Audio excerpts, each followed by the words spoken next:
Hmk Stewart, page 229 to 244 worksheet, question number 5.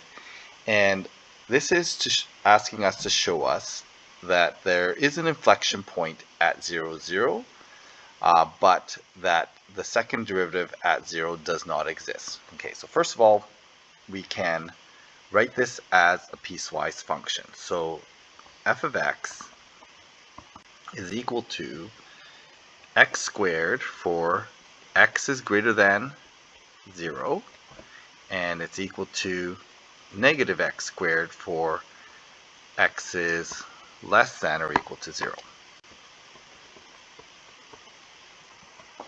Okay, so we just have to do the positive, negative versions of the inside.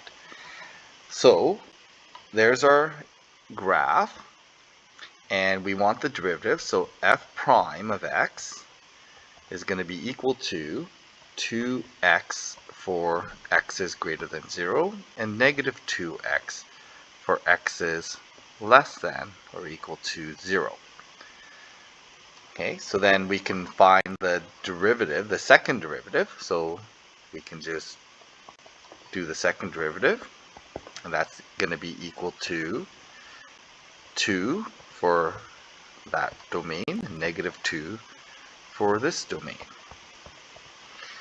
Okay, so we can see that across 0, there, if I do a slope, if I do a concavity chart, at 0, it's not going to be defined because that's our transition point, and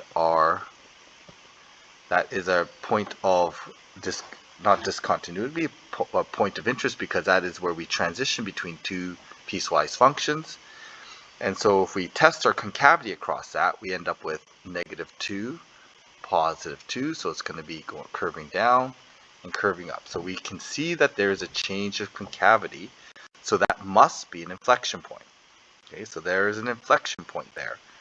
But we can also say that second derivative does not exist at that point because the limit of f double prime of x as x approaches 0 from the positive side is equal to 2, and that's not equal to the limit as x approaches 0 from the negative side.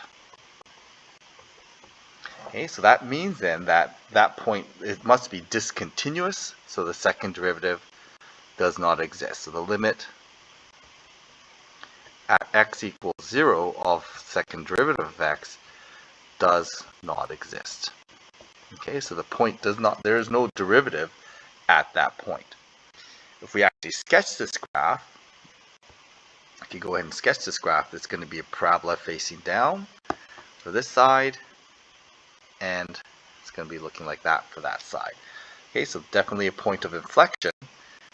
There, it does inflect there, but it does not have a second derivative that exists at that point, and we can show that by showing that the limit does not exist for the second derivative at that point.